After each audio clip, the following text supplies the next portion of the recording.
Hey guys, welcome back to TechMan. Today, let me show you how to use Tabby for flight booking.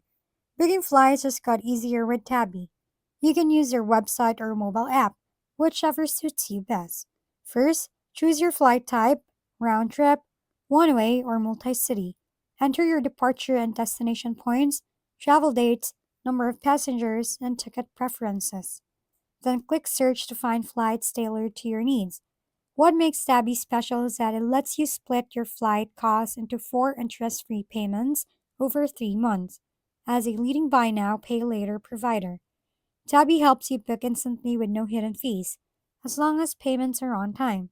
Once you've picked your flight through alternative airlines, proceed to checkout and select Tabby as your payment option. You'll get instant approval, receive your e-tickets right away, and repay over time. With quick approval, zero interest, and no surprises, Tabby makes booking flights simple, flexible, and stress-free. If we've been helpful, kindly give us a thumbs up, and don't forget to hit the subscribe and bell button for more contents. For any questions and suggestions, comment down below.